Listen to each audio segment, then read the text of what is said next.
So we must do two things, two great things together to encompass that enormous new view that lies before us, but to encompass it within the framework of science, to see it within the whole categorical framework of science, and to see that these two are not separate, but that they are wedded. The bigness of the idea, the newness of the idea, the greatness of it is one with the structure of science, the structure of being itself. After Enoch, you have 4 generations. So you had first 7, and this is in the line of Adam through Seth. So that we had first the 7 generations to Enoch, and then 4 more generations, and that 4th generation is Noah. That brings us to Noah. So it's like an indication of the 7 and the 4 that are coming out through that line. The moment we conceive of the spiritual idea on a right basis, the moment we conceive of Seth, then we have a whole new line which is self-perpetuating by virtue of the fact that it has the seed within itself, that it has the 7 and the 4 within itself, and so the whole remainder of this story of the 1,000-year periods is impelling itself, is impelled further. And when we come to Noah,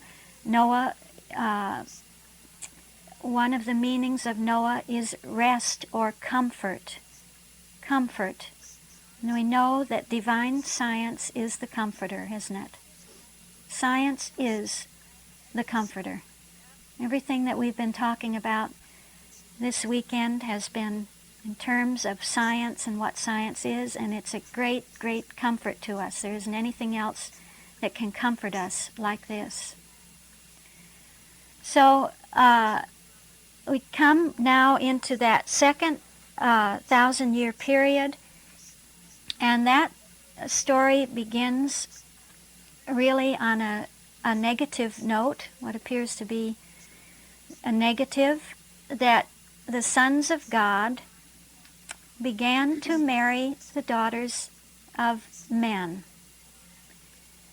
This was evidently a way of saying or of indicating that those two tried to mingle now, that the sons of God were the sons, in a way, the sons of Seth. And the daughters of men were probably the offspring of Cain's line. And so it's the suggestion of the mingling, of the intermarrying. You know, if gee whiz, with what you've got and what I've got together, gee, if we put it both together, think what we'll have, think what'll come out of that.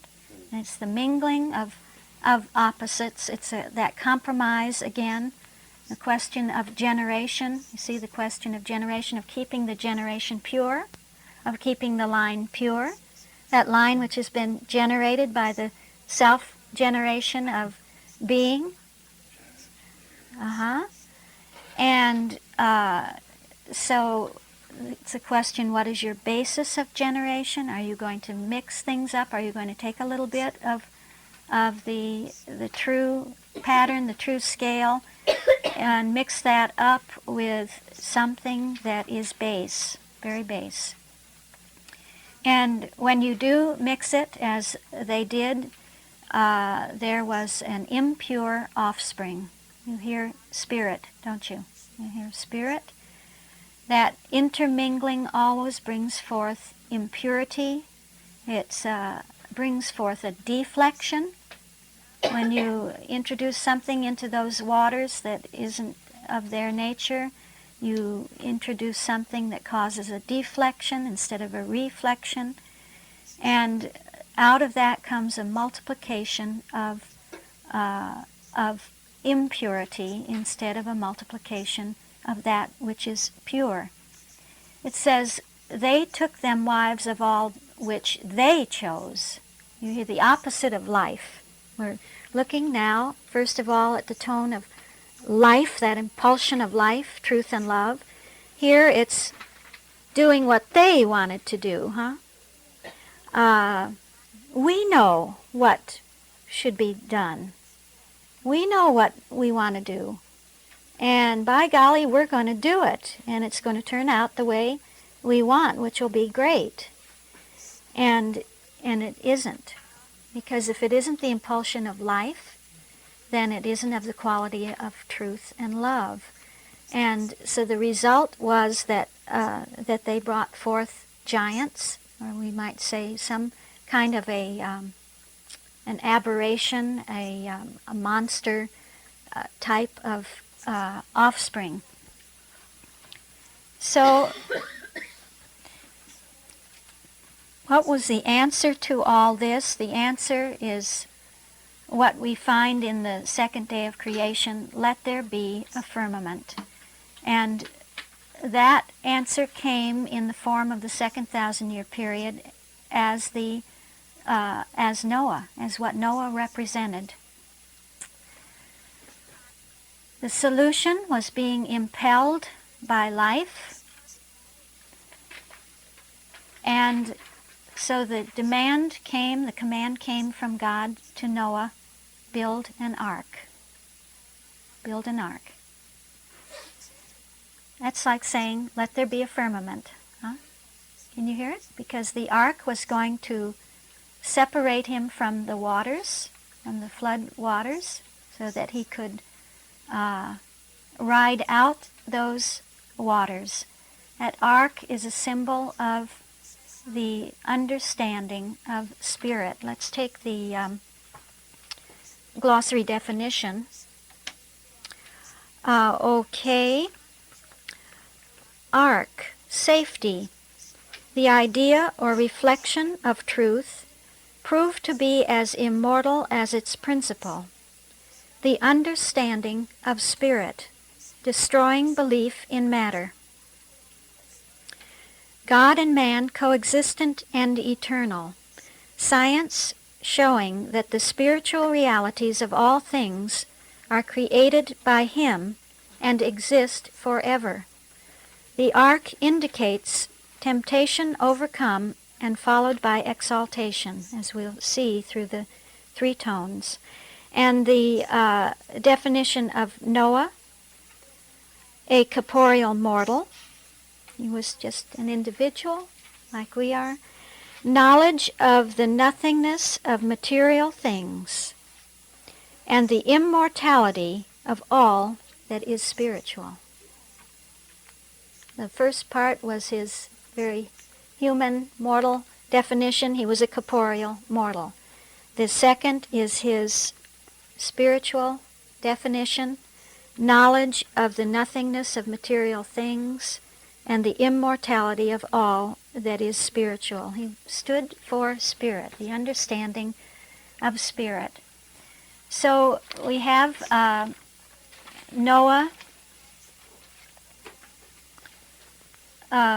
being told to build that ark, and also the Bible says Noah, you see that God had determined to rid the earth of this impurity that had come up. But Noah, it says, found grace in the eyes of the Lord. He was saved by grace. We're going to see that. He found grace. What do we associate grace with?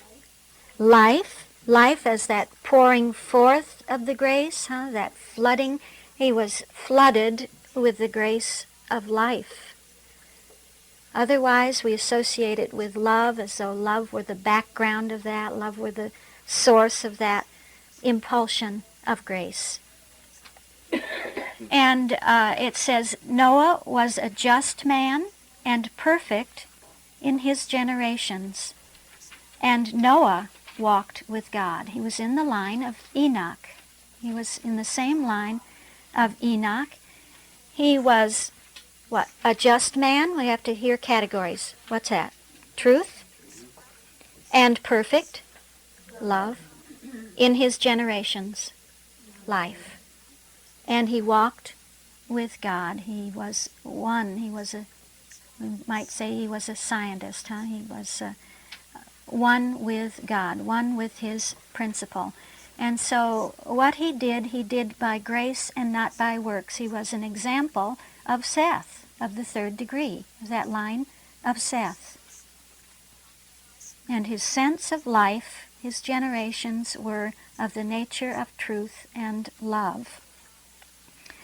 So he conceives of that idea of an ark. And has all the indications from God of how that ark should be built, what should be in it, and so forth. But let me ask you, why on earth should he build an ark? Why not a ship? I'm going to turn the recorder off and let you think about that for a minute. Okay, now we definitely have a teeming sense of this idea is starting to come alive now. What were you going to say? I was going to say, did it have something to do with being closed or being safe? The definition that you gave? It had to be that safety and that trust. Yeah, okay, all right. That might be an idea to read that again. Safety, the idea or reflection of truth, proved to be as immortal as its principle, the understanding of spirit, destroying belief in matter. The ark, the ark indicates temptation overcome and followed by exaltation. All right, let's take a few of the things that you've said now. What was it you said, Lucy? It just seemed to me that it was more an ark is much more all-inclusive from every error, More protection. It's complete unto itself. It's a complete unto itself. It doesn't need anything else outside itself to sustain itself. Would a ship need something else? Now you had something there, and I just it's escaped me now. Yes, something about. Yeah, she said something. Lucille said something about pollution. Wouldn't be almost parallel to the firmament of spirit. Yes. The point is well established, whereas the ship or spacecraft has more dynamic sense, or it would symbolize more of the calculus or something like the ship of Jonah the prophet. But this is an ark. It's it's like the vault from underneath, as the firmament from above. Yes. So that's the complete sense. That's what I was picking up on. That sense of the covering, that it had a cover on it. Yeah, which is always a symbol of the Christ. It's the Christ that covers. It protects from the waters from below and the waters from above. It protects from all. Yeah. Protects from all waters, above and beneath. maybe it had order, the sheep go here and the categories of it. Absolutely ordered in every way, yes, You spoke of the ship being built by men. Well, Noah built the ship himself, but he was God-inspired. He wasn't any ordinary mortal. That's true, yeah, that's true. Although he could have been God-inspired to build a ship. Of course. See, I'm just making you think. Water, he lost some of his occupants. Now, In the definition, He had a lot of gopher wood too, if he wanted to use. The definition of art, she brings in the reflection of truth, immortal as its principle, and understanding of spirit. Wouldn't that be the basis of the ark? It means the locomotion, Yes. the way it moves, Yes. to go is All right. different. I mean, the waters, Oh, really? Water- The water can just it didn't have an engine. needs the water, but it He said, build an ark because you will have no control over it. You have no control over it. Isn't that gorgeous? Controlled by the Spirit. It's free floating. Free floating. What determines where that ark goes? The waters. The waters. Who was it that brought the flood? God brought the flood. It was the flood of spirit. It was the baptism of spirit, the purification of spirit going on. And that same flood that was purifying away all that was unclean was buoying him upwards, buoying him onwards in that evolution, in that movement. He couldn't steer it right. Yeah. So isn't that exquisite? Oh, I've been saying that all weekend, but it is. It is. Build that ark. You see, that understanding it's cybernetic. It's cybernetic. It is self-steering. It's self-steering. And you see that the truth tone then that comes in is now get in the ark, you see. Life impels us to build it. Truth says, now get in that ark. Okay. So we have to let go of that temptation to want to have a rudder. We want a rudder that we can hold on to and adjust it. We want to tend the regulator. Tending the regulator. And the very thing we have to do is to let go of trying to steer our course and to maneuver everything with the residue of the human mind that we're still working out. Yeah. With the material. It's a material mindedness. You see, what was that? Noah found grace. That's grace to be given an ark. It's grace to be told to build an ark. That's the way of grace. How to build it? By grace, by mind is the first. They told us how to build it. That's right. That's right. So then we come to all those qualifications for the ark. You know, of what makes up that cybernetic idea. 3 stories with a window on top. How do you like that? Isn't that beautiful? 3 stories with a window on top. You can't even look out and see what's going on. See? You can't even, darn it. You can't make it happen, and you can't look at what's happening. It's the trust of spirit, isn't it? That trust of spirit. And, yeah, it's great. It's just great. I love it. I love it. Because that little window, you see, every time you open it, all you ever see is heaven. You just open it, it's just all you see is heaven. Huh? All you see is your principle. Just keeps you from looking at any material evidence with material senses. So that's all you're ever allowed to look at.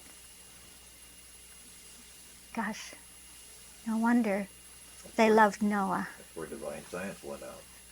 Yes, it's divine science. Yeah. The dove. Yes, right. Because and he got in that ark, you see, and could only open that window that looked up to heaven. And, of course, when you open it up, all the waters that are coming down on you are the waters of heaven. They're the right waters. All the mental elements, the elements of mind, the one mind. And in turn, then he sent forth what? What did he send forth? A dove. You send forth a dove. You send forth a clean animal. Bird. The institution of the law hadn't come in yet, and yet already at this point in the development, when I say the institution of the law, that has to do with what was considered a clean animal, what was considered an unclean animal, and that you would only offer to God a clean animal. And a raven was not a clean animal, but a dove was a pure offering. So, he sent forth that raven, and it never came back. Didn't come back. It had no cybernetic quality to it. It just didn't have that quality to return. And a raven is a kind of a bird that will land on anything. Just, find an old bark or an old carcass and land there, and a scavenger. But to send that dove, what's the definition of dove?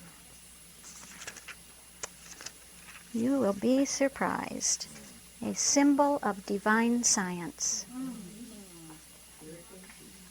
Purity and peace, hope and faith. Hope and faith. Faith, which is the reciprocal relationship with grace, is the faith. Yeah. So it was that reciprocating with that principle, with that heaven, with those waters from heaven, with the whole activity of heaven, never looking at anything but that one principle, and of giving to that your highest, your best, your purest offering. And you know that dove came back, didn't it? Came back. Just as divine science always comes back, always comes around again, It's that wonderful self-referring nature and quality to return and return and return to itself. So that's just such a beautiful symbol for the kind of an understanding that we must have, that is being impelled on us to have, that it is cybernetic in nature, that it is the Christ science, it is divine science. You hear the tone of truth coming in, that once we enter that ark, we're just in the hands of divine science. We're just in the hands of that self-operation, that self-steering, self-leading divine mechanism of the Christ idea. And that it's just our job to offer up what is the purest within us, to always give the best. And that reminds one of Malachi, because it was Malachi who would define what the offering should be, and he was his prophecy was addressing the Israelites because they never gave a pure offering. If they were supposed to bring a goat or a ewe lamb, and they would always pick the worst one in their flock, so that they could keep the best for themselves. And that's an attitude. That's an attitude that we have to science, isn't it? That we maybe, get up in the morning, spend the whole day taking that time to do all the other things that we care about and things that we don't care about, and then we think, well, I'll give the last hour to God. And by the time that last hour comes, you're so pooped out and drained out, and you wind up falling asleep. Yeah. So that's the unclean offering. And the dove is to give one's best in every department of life, in every department of one's attitude, to always make it the best. A lot to go home and think about these things.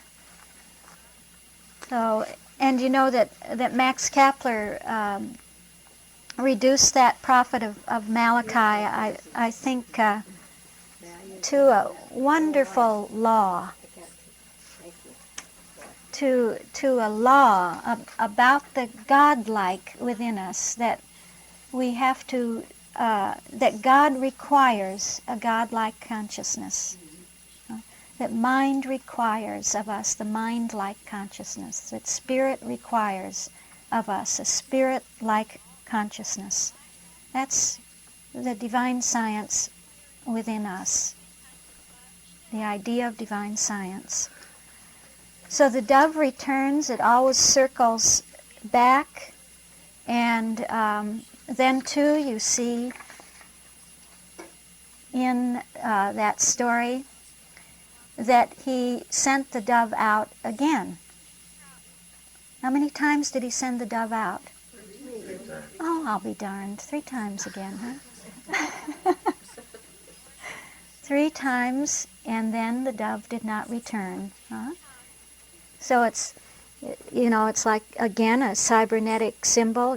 What's your input? His input was, send out that dove. Send out in the circumstances, whatever those circumstances are, let your consciousness of divine science go out and survey. Let that be the surveyor of the whole situation. And the processing is that if things are as they should be, that consciousness will just remain and will work out there and be what it is.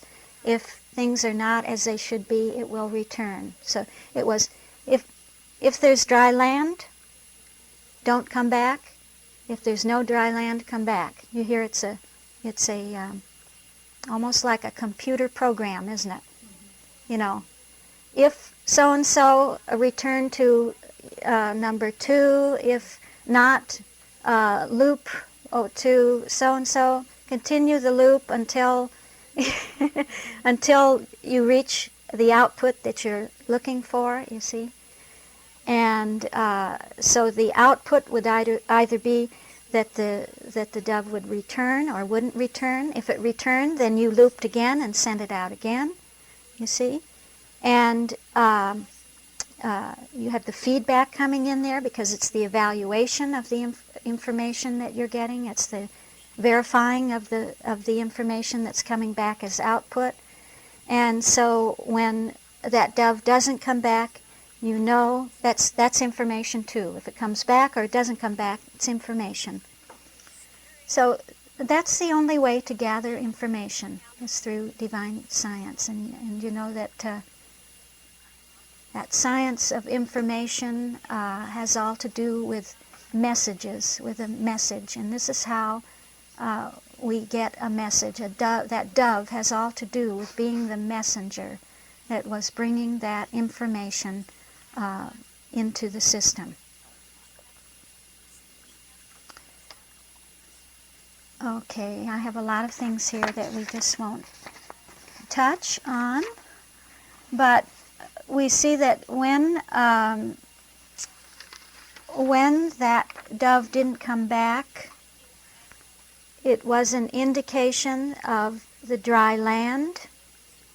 And so we have that third tone coming in of love under spirit, love impelling spirit, love impelling finally the receding of the waters and the resting of the ark on Mount Ararat.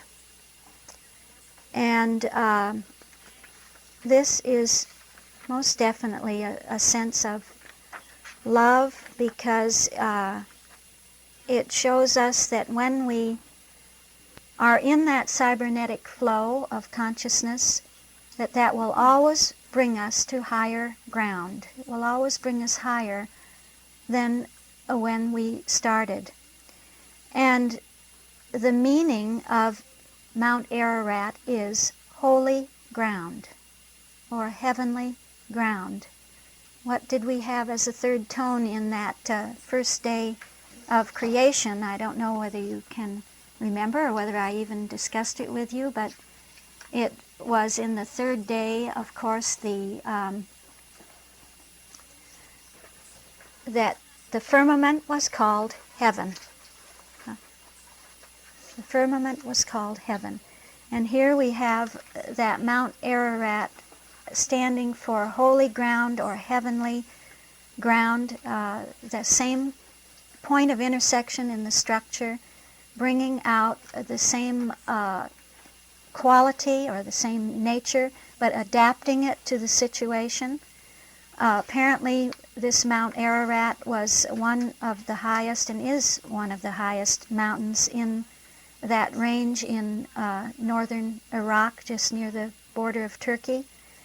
And so whether or not there was an ark or not really doesn't matter, because the symbolism is the important thing. The symbolism for the deep reality is the important thing. But you see that cybernetic activity is one that includes homeostasis and homeoraisa. Namely, that when we are swept off our feet by the flood of circumstances and we think we've lost ground, we think we've lost time, we've lost ground, that we have no chance of regaining our place in the development. Those are all the suggestions that come up. But as those waters recede and abate, and we find out where we are, then we find that we are on that higher ground, the highest ground possible, apparently. Because of that cybernetic principle, that ordering principle, which doesn't just bring us back on course where we went off. He didn't land back where he was and say, oh, thank goodness, now I can get on with it. But it brings you back to the point, evidently, in the development where you would have been anyway, where you would have been had the development gone on. Is that clear? That's what, that's the homeoraisa, or homeodynamics, sometimes they call it. There's another name for it, I can't just remember right offhand, but the definition of this factor, this cybernetic factor, is that the control is such that it doesn't, in an interference situation, it does not just bring you back to where you were when the interference came in, but it brings you to where you would have. Now that second 1,000-year period ends then with, not with Noah. Noah and his sons and the whole ark full then descend to the dry land, that third subtone of spirit, spirit is soul, and a new sense of life, a new sense of life in and of spirit. But we have to remember that it's an evolution, that we're only in the second stage, and so we still have much that has to be resolved. But, the first thing that Noah did was to build an altar. This is I believe, the first altar that's mentioned in the Bible, and that altar, too, is a symbol for love, well, for spirit and love, for that adoration, for that adoring, for that worshiping sense. And it's a similar symbol with the dove, isn't it? You make an offering. When you build an altar, you offer something to the Lord in gratitude. Thank you. Thank you for for this experience. Thank you for being what you are. Thank you for being the cybernetic principle that brings all things to fulfillment. And so we get in that aspect of the Noah story that perfect sense of what that second 1,000-year period